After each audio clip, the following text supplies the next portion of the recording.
يا أيها النبي قل لأزواجك وبناتك ونساء المؤمنين يدنين عليهن من جلابيبهن ذلك أدنى أن يعرفن فلا يؤذين وكان الله غفورا رحيما. الآية. عن أنس رضي الله تعالى عنه قال قال رسول الله صلى الله عليه وسلم المرأة إذا صلت خمسها وصامت سهرها وأحسنت فرجها وأطاعت بالها فلتدخل من أي أبواب الجنة سعت. উপস্থিত শ্রদ্ধেয় সম্মানিত মসজিদের মুসাল্লিগণ, সর্বপ্রথমে সেই মহান আল্লাহ পাক রব্বুল আলামিনের প্রশংসা, যিনি আমাদেরকে এই জুমার মসজিদে বালা মুসিবত দূর রেখে, বিভিন্ন রকমের কাজ কর্ম থেকে দূর রেখে, আল্লাহ পাক রব্বুল আলামিন আমাদেরকে সুস্থতার সাথে রেখে, আমরা কতটা সুস্থতায় রয়েছি, আমাদেরকে আল্লাহ পাক রব্বুল আলামিন কতটা সুস্থ রেখেছেন তখনই জানতে পারবো যখন আমরা কোনো হসপিটালে গিয়ে দেখব যে কারো হাত নাই, কারো পা নেই, কারো একটি চোখ নাই, কারো একটি কান নেই, বিভিন্ন রকমের বালা মুসিবতে তারা ভুগছে। সেই রকম বালা মুসিবত দূর রেখে আল্লাহ পাক রব্বুল আলামিন আমাদেরকে এই জুমার মসজিদে একত্রিত হয়ে কিছু কোরআন ও হাদিসের আলোচনা শোনার তৌফিক দান করেছেন, তাই সকলে পড়ি আলহামদুলিল্লাহ। তারপরে আমার নবী, আপনার নবী, সারা বিশ্বের নবী জনাবে মুহাম্মদুর রাসূলুল্লাহ সাল্লাল্লাহু আলাইহি ওয়াসাল্লাম, তিনার উপর অগণিত দরুদ বর্ষিত হোক। আল্লাহুম্মা সাল্লি আলাই, আল্লাহুম্মা বারিক আলাই। শ্রদ্ধেয় সম্মানিত মসজিদের মুসাল্লিগণ, আজকে আমি আপনাদের সামনে যে বিষয়বস্তুটি নিয়ে দণ্ডমানিত হয়েছি সেই বিষয়টি হচ্ছে পর্দা। একজন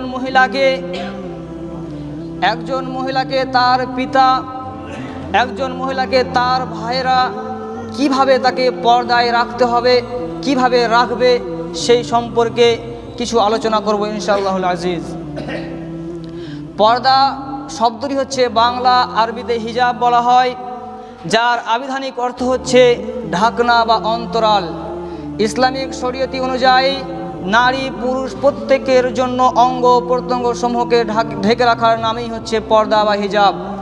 পর্দা বলতে বেগানা পুরুষ বেগানা নারী থেকে নিজের মন, মানসিকতা, চোখ, কান, যৌবন, যৌন জীবনকে পবিত্র রাখার নামই হচ্ছে পর্দা বা হিজাব।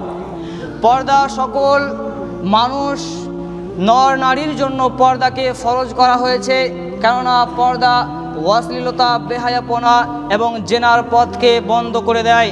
সমাজে পর্দা প্রতিষ্ঠাতা না থাকার কারণে জেনা, ব্যভিচার বৃদ্ধি পাচ্ছে। তাই একজন মুমিন হিসাবে, একজন ঈমানদার হিসাবে, একজন ইসলামদার ঈমানদার হিসাবে তাকে পর্দা করা ফরজ।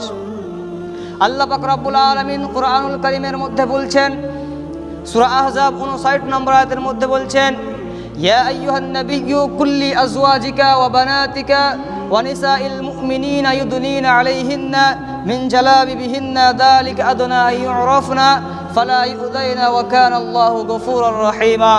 আল্লাহ পাক রব্বুল আলামিন এই আয়াতের মধ্যে খুব সুন্দরভাবে বললেন, হে নবী আপনি বলে দিন আপনার মুমিন মহিলাদেরকে, হে নবী আপনি বলে দিন আপনার মুমিন স্ত্রীগণকে, হে নবী আপনি বলে দিন আপনার মুমিন কন্যাদেরকে, যেন তারা তাদের চাদরের কিয়দংশটা নিজেদের উপর টেনে দেয়, যাতে তাদেরকে চিনতে সহজ হয়, তাদেরকে উত্তপ্ত করা হবে না, তাদেরকে তং করা হবে না, তাদের সাথে খারাপ ব্যবহার করা হবে না।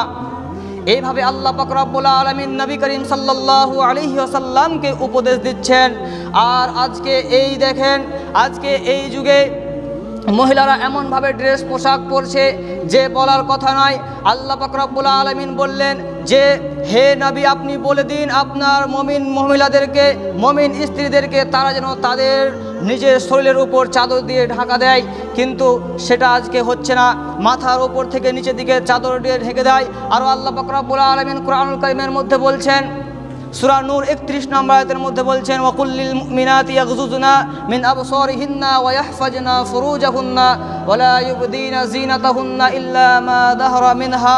এই আয়াতের মধ্যে আল্লাহ পাক রব্বুল আলামিন আবার নবী করিম সাল্লাল্লাহু আলাইহি সাল্লামকে বলছেন, হে নবী, আপনি বলে দিন আপনার মুমিন মহিলাদেরকে, আপনি বলে দিন আপনার মুমিন কন্যাদেরকে, আপনি বলে দিন আপনার মুমিন স্ত্রীদেরকে, যেন তারা তাদের চক্ষুকে নগ্নগামী রাখে, যেন তারা তাদের চক্ষুকে নত রাখে, যেন তারা তাদের চক্ষুকে নিচে রাখে। তারপরে বললেন, আর যেন তারা লজ্জা স্থানের হেফাজত করে, আর এমনকি তাদের এমন এমন জায়গাগুলো প্রকাশ্য যেগুলো নিচে হতে প্রকাশিত হয়, সেইগুলো জায়গা বাদ দিয়ে সমস্ত শরীরের অঙ্গ প্রত্যঙ্গ যাতে ঢেকে রাখে, এবং তাদের গ্রীবা বা বক্ষদেশের উপর নিজের চাদর টেনে দেয়। আল্লাহ পাক রব্বুল আলামিন এই আয়াতের মধ্যে বুঝাতে চাইলেন যে, হে নবী, আপনি আপনার স্ত্রীদেরকে, আপনি আপনার কন্যাদেরকে, আপনি আপনার মহিলাদেরকে বলে দিন যেন তারা তাদের চক্ষুকে নত রাখে, যেন তারা তাদের চক্ষুকে নগ্নগামী রাখে, যেন তারা তাদের চক্ষুকে নিচে রাখে।